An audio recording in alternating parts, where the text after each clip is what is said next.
कुदरत का न्याय।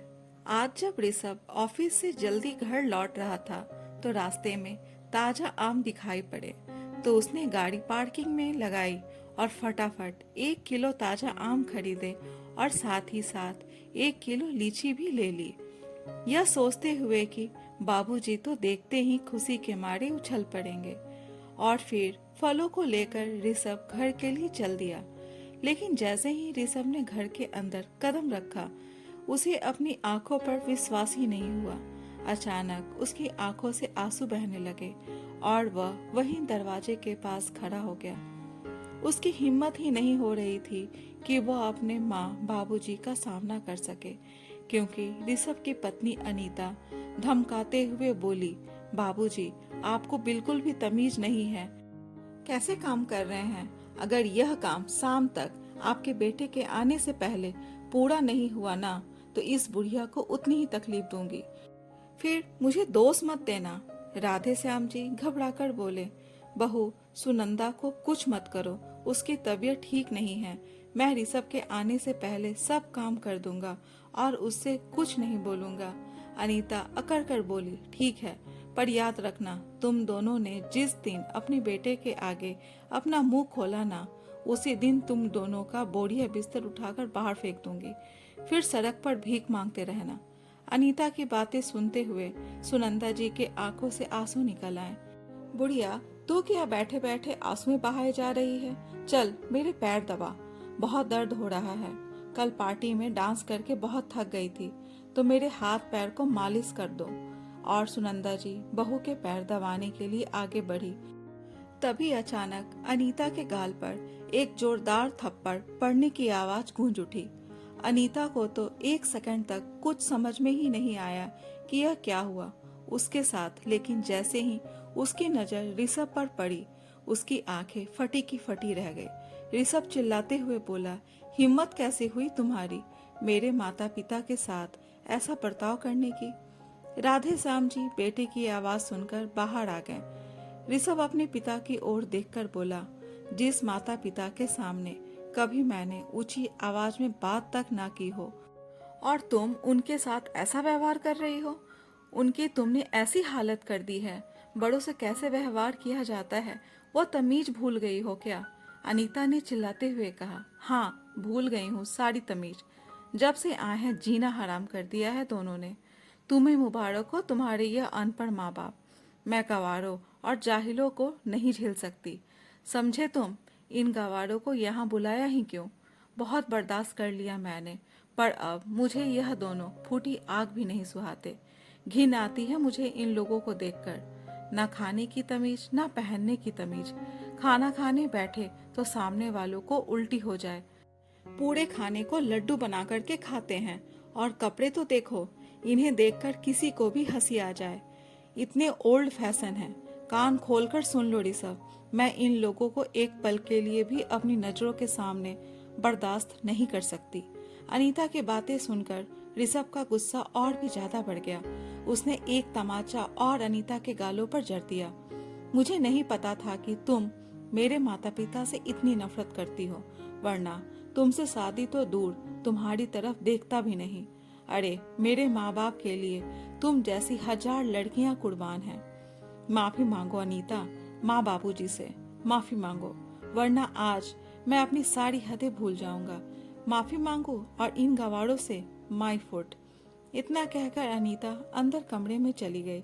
ऋषभ गुस्से में तमतमाता हुआ कमरे में जाने लगा तो माँ ने उसका हाथ पकड़कर रोक लिया और बोली, जाने दे बेटा, वैसे भी अब हमारी जिंदगी कितनी बची है, पर तू अपनी जिंदगी खराब मत कर। बहू को नहीं पसंद हमारा यहाँ रहना, तो हम यहाँ से चले जाएंगे। तू हमारी चिंता मत कर। राधे श्याम जी ने भी सुनंदा जी के फैसले पर हामी भरते हुए बोले, हाँ बेटा, तेरी माँ सही कह रही है, तू हमारी चिंता मत कर। माँ बाबूजी की बातें सुनकर ऋषभ अपने माता पिता के चरणों में एकदम से घुटनों के बल बैठ गया और फूट फूट कर रोने लगा।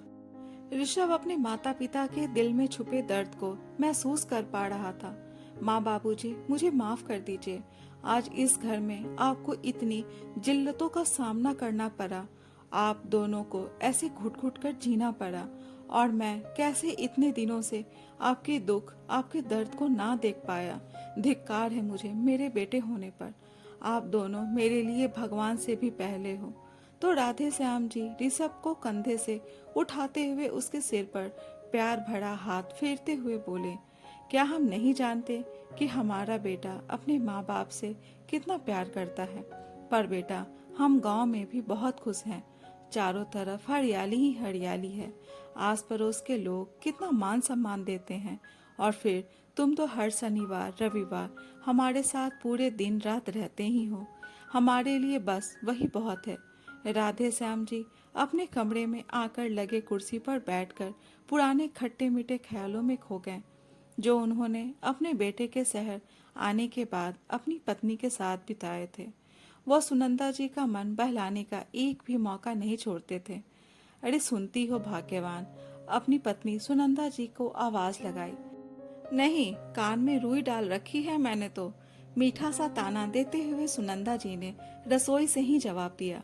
अरे भाग्यवान, कभी तो मुझे भी समय दिया करो, मेरे पास भी 2 घड़ी आकर बैठा करो। राधे श्याम जी बोले, नहीं, मैं कहाँ आपको समय देती हूँ, यह बच्चे तो यूं ही आ गए। सुनंदा जी ने मुस्कुराकर कहा, मैं तो पूछ रहा था चाय पियो कि क्या, मलाई वाली? अच्छा, तो यह बात है, आपको चाय पीनी है तो ये नाटक क्यों कर रहे हैं? मुझे टाइम नहीं देने का? घर में बैठोगे और चाय चाय की रट लगाओगे। और क्या पूछ रहे थे चाय पियोगी? हमारी शादी को 35 साल हो गए, आज तक कभी चाय बनाकर पिलाई है आपने? ठीक है, मत बनाओ चाय, बाहर थोड़ा चक्कर लगाकर आता हूँ। कोई जरूरत नहीं है अभी बाहर जाने की, बना रही हूँ चाय। मालूम है, बाहर चक्कर लगाने गए तो तुम्हारी मित्र मंडली मिल जाएगी और फिर तुम बैठ जाओगे गप्पे लड़ाने को। बस बहाने चाहिए, फिर कहोगे भाग्यवान। गुस्सा मत करो, और मैं घर में अकेली, मन घबराता है मेरा अकेले। अब छोड़ो ये बातें, यहाँ बैठो, टीवी चालू करो, मैं आती हूँ चाय बनाकर। सुनंदा जी के जाते ही हॉल में खामोशी छा गई। राधे श्याम जी टीवी का स्विच ऑन करके रिमोट ढूंढने लगे। रिमोट नहीं मिलने पर सुनंदा जी को आवाज लगाने लगे, सुनंदा, कहाँ हो? यह रिमोट नहीं मिल रहा है। सुनती क्यों नहीं? सुनती हो? सुनंदा जी ने जवाब नहीं दिया।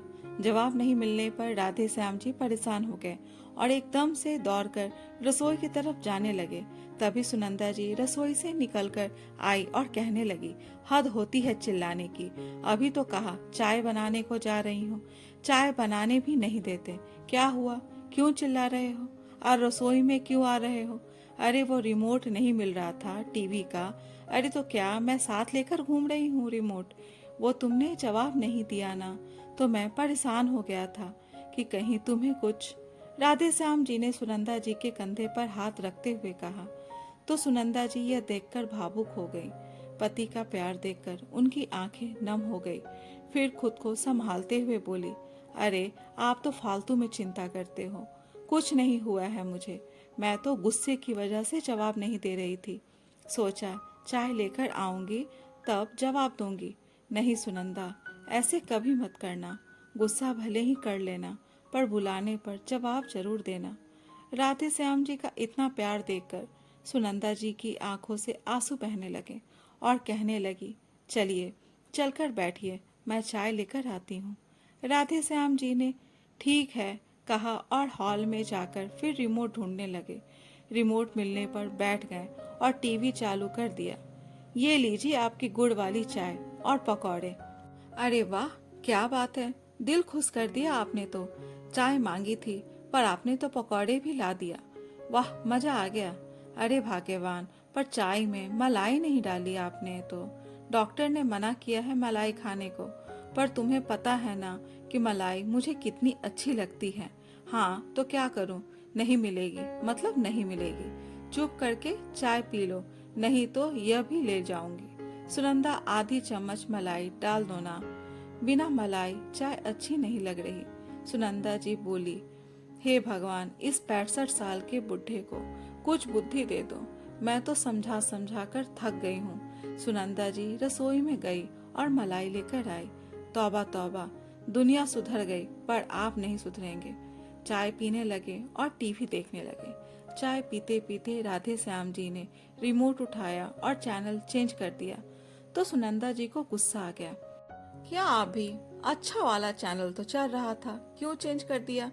या आप जानबूझकर मुझे तंग करते हैं, या मेरा शांति से बैठना आपको पसंद ही नहीं है?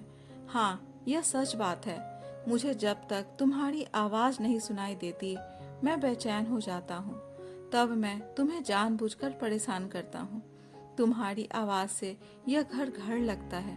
मैं डर जाता हूँ, कहीं तुमसे बिछड़ना पड़ा तो मैं अकेले जी नहीं पाऊंगा। इतना कहते ही दोनों की आंखें नम हो गई। राधे श्याम जी सोफे से नीचे उतरकर जमीन पर घुटनों के बल बैठ गए और सुनंदा जी का हाथ थामकर कहने लगे, हमारी शादी को 35 साल हो गए, लेकिन मैं अभी तक एक बात नहीं कह पाया। मैं कबूल करता हूँ कि मैं तुमसे बहुत प्यार करता हूँ, और आज से नहीं, जब से मैंने पहली बार तुम्हें देखा था तब से ही मैं तुम्हारे बगैर एक पल भी नहीं रह सकता। तुम हमेशा कहती थी ना कि प्यार करते हो तो कभी इजहार भी कर लिया करो, तो आज मैं अपने प्यार का इजहार करता हूँ। राधे श्याम जी और सुनंदा जी का सिर्फ एक ही बेटा था, ऋषभ। ऋषभ को बड़े लाड प्यार और नाजों से पाला था। दोनों ने शुरू से ही पढ़ने में काफी तेज था और अपने माता पिता से बहुत प्यार करता था। राधे श्याम जी ने बेटे की पढ़ाई लिखाई में कोई कमी नहीं होने दी। उसके कहने से पहले ही उसकी हर इच्छा पूरी कर देते थे, चाहे उसके लिए उन्हें कुछ भी क्यों ना करना पड़े। वक्त के साथ साथ बेटा बड़ा हो गया और अपनी पढ़ाई पूरी करके उसे एक अच्छी कंपनी में नौकरी लग गई। वक्त रहते बेटी की शादी भी हो गई। अनीता एक अमीर घर से ताल्लुक रखती थी और शादी के 20 दिन बाद से ही अपने सास ससुर से अलग रहने का फैसला सुना दिया था, यह कहकर कि वह यहाँ गांव में नहीं रह सकती। ऋषभ ने बहुत मना किया, लेकिन करता भी क्या। रोज रोज के घर में लड़ाई झगड़ा होने से अच्छा था कि पिताजी ने उसे शहर में जाकर के रहने के लिए बोल दिया था, क्योंकि ऋषभ की नौकरी भी शहर में ही थी, जिसके लिए उसे सुबह शाम 2 घंटे का रोज सफर तय करना पड़ता था। दिल पर पत्थर रखकर ऋषभ भी अपने माता पिता से अलग हो गया, लेकिन हर शनिवार और रविवार वह अपने माता पिता के साथ ही रहता। अनीता उसके साथ नहीं आती, क्योंकि उसे गांव में जाकर रहना पसंद नहीं था। धीरे धीरे बेटा भी सेटल हो गया और अपना बड़ा सा घर ले लिया, तो जबरदस्ती करके एक दिन बेटा अपने माता पिता को शहर ले आया। सास ससुर को सामने देख अनीता कुड़ते रहती, लेकिन ऋषभ ने निश्चय कर लिया था कि माँ बाबू जी को अब हमारे साथ यही रखेंगे। वैसे भी अब उनकी उम्र हो गई है, अब उन्हें हमारे सहारे की जरूरत है। दोनों बड़ी मुश्किल से आकर साथ रहने के लिए हामी भरी थी। एक दिन बहू बेटे घर पर नहीं थे और उनके कमरे का एसी खराब हो गया था, तो सुनंदा जी और राधे श्याम जी बेटे के कमरे में सोफे पर बैठ गए। इतने में अनीता घर आई और उन्हें अपने कमरे में बैठा देख गुस्सा करती हुई बोली, माँ जी, बाबूजी, आप लोग मेरे कमरे में क्या कर रहे हो? मैं घर से बाहर क्या गई, आप तो मेरे कमरे में ही आके बैठ गए। आप दोनों की इतनी हिम्मत कैसे हो गई? अनीता ने चिल्लाते हुए कहा, तो सुनंदा जी बोली, बहू, हमारे कमरे का एसी काम नहीं कर रहा था और तुम्हारे बाबूजी को बहुत बेचैनी और घबराहट महसूस हो रही थी, इसलिए हम तुम्हारे कमरे में आकर बैठ गए। तुम घर पर नहीं थी, इसलिए तुमसे बिना पूछे ही हम तुम्हारे कमरे में आ गए। अनीता ने तुरंत एसी का रिमोट लिया और एसी बंद करते हुए बोली, गांव में कभी एसी देखा भी है आप लोगों ने? और यहाँ बेटे के पैसे लुटाए जा रहे हो, बिजली का बिल आता है। वैसे भी आप दोनों दिन भर घर में ही पड़े रहते हो, मगर आपके बेटे को तो रोज बाहर कमाने जाना पड़ता है, तभी तो हम सभी का खर्चा निकल पाता है। मगर आप लोगों को तो बस हमारे खर्च बढ़ाने हैं। आप जैसे अनपढ़ लोग गांव में ही रहने के लायक हो। आप लोगों ने शहर की फैसिलिटी क्या देख ली और बस पैसे उड़ाने लगते हो। यह सब जो आप लोग देख रहे हैं, इस घर में सब आपके बेटे की मेहनत का है। इसलिए इन सब चीजों पर बस मेरा ही हक है। तो कान खोलकर सुन लीजिए, आज के बाद किसी भी चीज को हाथ मत लगाइए और मेरे कमरे में मेरी इजाजत के बिना कभी मत आइएगा। मेरा कीमती सामान पड़ा हुआ रहता है यहाँ। सुनंदा जी नम आंखों से बोली, बहू, कम से कम तू मेरा नहीं तो अपने ससुर जी की इज्जत का ही लिहाज कर लिया करो। इनकी उम्र तो देख, कब से कुछ भी कहे जा रही हो। हम थोड़े ही तुम्हारा कीमती सामान चुरा लेंगे। तुम हमारे लिए इतनी बुरी सोच क्यों रखती हो? इतनी कड़वे शब्द बोलती हो कि हमारा दिल छलनी हो जाता है। तुम कहती हो तो हम कुछ दिनों में वापस गांव चले जाएंगे, तो थोड़ा समय शांति से अपने बेटे के साथ गुजार लेने दो। तो अनीता झुंझलाते हुए बोली, थोड़े दिनों के बाद क्यों, कल ही जाओ। और आपका बेटा कोई छोटा बच्चा नहीं है। अब मैं हूँ उनकी देखभाल करने के लिए, और वैसे भी मैं आप लोगों की सेवा नहीं कर सकती। जब से आए हैं मेरा पति मेरा नहीं रहा, आपका बेटा ज्यादा बन गया है। इसलिए मैं तो यही चाहती हूँ कि आप लोग वापस गांव चले जाएं। खैर, गांव जब जाना तब जाना, फिलहाल तो मेरे कमरे से चले जाओ। सुनंदा जी और राधे श्याम जी इतनी कठोर अपमानजनक बातें सुनकर अपने कमरे में आ गए, लेकिन उनकी आंखों से आंसू रुकने का नाम ही नहीं ले रहा था। अनीता, जो कि शहर की आधुनिक विचारों की लड़की थी, ऋषभ के माता पिता को कभी अपना समझ ही नहीं पाए। उसे लगने लगा था कि ऋषभ के माता पिता के गांव से आने के बाद उसकी सारी आजादी छिन गई है। उसे पहले की तरह बाहर घूमने को नहीं मिलता। दोनों वक्त का खाना भी घर में ही बनाना पड़ता है, क्योंकि ऋषभ कहता है कि उसके माँ बाबूजी को बाहर का खाना नहीं पसंद है। अनीता बाहर घूमने का नाम भी लेती तो वो माता पिता को भी साथ ले जाता। उसका माता पिता के प्रति प्यार अनीता को बिल्कुल बर्दाश्त नहीं होता था। ऋषभ अपने माता पिता की इज्जत करता था, जिसे देखकर अनीता को बहुत जलन महसूस होती थी। ऋषभ अपनी माँ से अपने मनपसंद पकवान बनवाता और अपनी माँ की खूब तारीफ करता, जिसे देख अनीता जल भुन जाती और उसे अपने ही सास ससुर दुश्मन नजर आने लगे, क्योंकि वह भी यह बात जान चुकी थी कि ऋषभ अपने माता पिता से बहुत प्यार करता है। अनीता घर में ऋषभ के सामने तो अच्छे से रहती थी, पर ऋषभ के ऑफिस जाते ही अपने सास ससुर से दुर्व्यवहार करने लगती। इसलिए ऋषभ के माता पिता ने गांव में ही रहना उचित समझा था। सुनंदा जी और राधे श्याम जी बेटे ऋषभ को बहू के हरकतें बताकर पति पत्नी में कलेश उत्पन्न नहीं करना चाहते थे, क्योंकि वो जानते थे कि ऋषभ को जब पता चलेगा कि बहू घर में दोनों का अपमान करती है तो ऋषभ का दिल टूट जाएगा। ऋषभ तो हमेशा दोनों को अपने पास ही रखना चाहता था, मगर अनीता को तो सास ससुर फूटी आंख न सुहाते थे।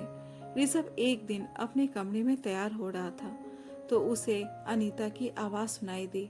अनीता सुनंदा जी पर चिल्ला रही थी, माँ जी, आप गांव के लोगों को जब समझ नहीं होता है किसी भी चीज के बारे में तो काम क्यों करते हो?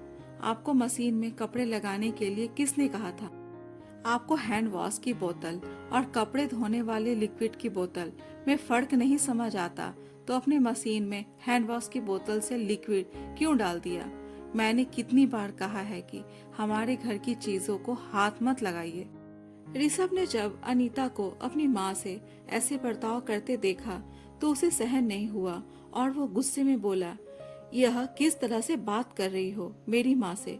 बड़ों से बात करने की तमीज भूल गई हो क्या? अनीता बोली, हाँ, भूल गई हूँ तमीज बात करने की तुम्हारे अनपढ़ माँ बाप से। तुम्हें ही मुबारक हो, मैं इन दोनों को झेल नहीं सकती। ऋषभ बोला, अनीता, यह तुम कैसे बात कर रही हो? बेटे को बीच में ही रोकते हुए सुनंदा जी बोली, कोई बात नहीं बेटा, मुझसे गलती हो गई और मैं आगे से ध्यान रखूंगी। नहीं माँ, इसे तुमसे माफी मांगनी पड़ेगी। नहीं, मैं क्यों माफी मांगू? अनीता ने कहा, मैं बहुत दिनों से दोनों को अपने घर में बर्दाश्त कर रही हूँ। तुम दोनों को गांव में ही क्यों नहीं रहने देते? बार बार हमारे घर क्यों बुलाते हो? ऋषभ बोला, यह हमारा घर क्या लगा रखा है तुमने? इस घर पर मेरे माता पिता का भी उतना अधिकार है जितना तुम्हारा, समझी? अनीता ने चिल्लाते हुए कहा, फिर एक काम करो, सारी उम्र अपनी माँ के ही पल्लू से बंधे रहो। इतना बोलकर अनीता गुस्से में अपने कमरे में चली गई। उस दिन तो ऋषभ ने अनीता को माँ के कहने पर छोड़ दिया था, लेकिन आज जब उसने अपने माँ बाप को नौकरों से भी ज्यादा बेकार हालत में देखा तो उसे बर्दाश्त नहीं हुआ और उसने एक के बाद एक अनीता के गालों पर थप्पड़ जड़ दिया। लेकिन आज भी उसके माँ बाप ने ही अपने दिल को मजबूत कर बेटे को समझा बुझा दिया। राधे श्याम जी ख्यालों से बाहर आए तो बोले, बेटा तू हमारे गांव की टिकट बनवा दे, हम नहीं चाहते कि हमारी वजह से तुम दोनों में कलेश हो। ऋषभ अपने माता पिता से माफी मांगते हुए बोला, अनीता की तरफ से मैं आप दोनों से माफी मांगता हूँ, मगर आप मुझे छोड़कर मत जाइए। राधे श्याम जी बोले, बेटा फिलहाल हमारा गांव जाना ही सही रहेगा। तुम्हारा जब मन करे तब तुम हमसे मिलने आ जाना। माँ बाप की जिद के आगे ऋषभ को भी हामी भरनी पड़ी और दोनों की गांव की टिकट बनवा दी और राधे श्याम जी और सुनंदा जी वापस गांव चले आए। अनीता इतनी घमंडी थी कि कभी माफी मांगना तो दूर, कभी अपने सास ससुर से गांव में फोन पर भी बात नहीं करती थी। ऋषभ को अनीता का यह व्यवहार देखकर बहुत दुख होता था। एक दिन ऋषभ ने कहा, खाना तैयार रखना। अनीता बोली, क्यों, तुम्हारे माँ बाबूजी फिर से आ रहे हैं क्या? लेकिन वापस यहाँ क्यों आ रहे हैं? पिछली बार हमारे घर में हम पति पत्नी के बीच कलेश करवाकर उन दोनों को शांति नहीं मिली क्या, जो फिर से हमारी गृहस्थी में आग लगाने आ रहे हैं? एक काम करो, तुम उन्हीं को रख लो, मैं चली हमेशा के लिए अपने मायके। बोलकर अनीता बैग में कपड़े भरने लगी। थोड़ी देर में डोर बेल बजी तो अनीता ने दरवाजा खोला तो देखा सामने उसके मम्मी पापा सूटकेस लिए खड़े थे। अनीता बोली, मम्मी पापा आप लोग अचानक यहाँ कैसे? मम्मी बोली, हाँ बेटा, तेरे भाई भाभी ने हम दोनों को घर से निकाल दिया है। हम दोनों तो वृद्धा आश्रम जा रहे थे, मगर जब दामाद जी को पता चला तो उन्होंने हमें रोक लिया और कहने लगे कि मेरे होते हुए आप लोगों को वृद्धा आश्रम जाने की कोई जरूरत नहीं है, आप लोग मेरे घर में हमारे साथ रहेंगे। बेटा तेरी भाभी आए दिन हम लोगों से लड़ाइयाँ करती थी, हमें खूब खड़ी खोटी सुनाती थी और तेरा भाई भी उसी का साथ देता था। आखिरकार दोनों ने हमें घर से निकाल दिया। तेरे भाई भाभी हमें बहुत ताने देते थे, फिर भी हम उनका उल्टा जवाब नहीं देते थे। दरअसल वे लोग हमारे साथ रहना ही नहीं चाहते थे। उन दोनों को आजादी चाहिए थी। हमने तो उन्हें कभी किसी भी चीज के लिए कोई रोक टोक नहीं की, लेकिन फिर भी हम उनकी आंखों में खटकते थे। यह सब सुनकर अनीता फूट फूट कर रोने लगी और कहने लगी, मैंने मेरे सास ससुर के साथ कितना बुरा व्यवहार किया, उनका कितना अपमान किया। आज मुझे उसी पापों की सजा मुझे भगवान दे रहा है। अनीता ऋषभ से बोली, आपने कभी मेरे माता पिता और अपने माता पिता में फर्क नहीं किया, लेकिन मैं पैसों के घमंड में इतनी अंधी हो गई थी और भूल गई थी कि हम जैसा करते हैं वैसा ही भरते हैं। मैंने तुम्हारे माता पिता के साथ अच्छे व्यवहार नहीं किए, यह जानते हुए भी तुमने मेरे माता पिता को अपने घर में रहने की जगह दी। भगवान ने मेरी आंखों पर लगी पट्टी को उतार दिया है। अनीता के आंखों से पश्चाताप के आंसू बहे जा रहे थे। ऋषभ ने कहा, जो दुख तुम्हें आज तुम्हारे माँ बाप को इस अवस्था में देखकर हो रहा है, वैसी ही तकलीफ मुझे भी उस दिन हुआ था जब मेरे माता पिता भारी मन से वापस गांव चले गए थे।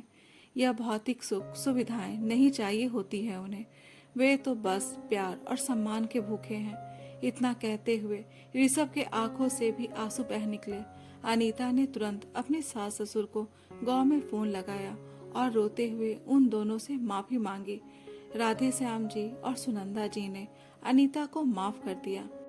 सुनंदा जी बोली, बेटा अगर सुबह का भूला शाम को घर वापस आ जाए तो उसे भूला नहीं कहते। तुम्हें तुम्हारी गलती का एहसास हो गया, यही हमारे लिए काफी है। ऋषभ बोला, देखा अनीता, माँ बाप का दिल कितना बड़ा होता है। माँ बाबूजी ने तुमको तुरंत माफ कर दिया। बुजुर्ग लोग को तो सिर्फ प्यार और सम्मान चाहिए। जब तक उनकी जिंदगी है उनकी खूब सेवा करनी चाहिए। क्या पता ये लोग कब तक हमारे साथ रहें। अगले ही दिन ऋषभ और अनीता अपने माँ बाबूजी को लेने के लिए गांव पहुंच गए और खुशी खुशी उन्हें शहर लेकर आ गए। आज अनीता एक ही छत के नीचे अपने मम्मी पापा और सास ससुर के साथ खुशी खुशी रह रही थी और यह सब देख ऋषभ खुशी से फूले न समा रहा था। माता पिता उस पेड़ के समान होते हैं जो हमें बिना स्वार्थ के छाया देते हैं।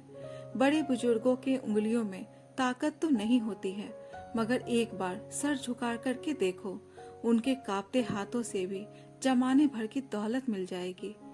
दोस्तों, ये कहानी कैसी लगी कमेंट बॉक्स में अपने विचार जरूर बताएं और अगर कहानी अच्छी लगी हो तो कहानी को लाइक, शेयर और चैनल को सब्सक्राइब जरूर करें। कहानी सुनने के लिए धन्यवाद।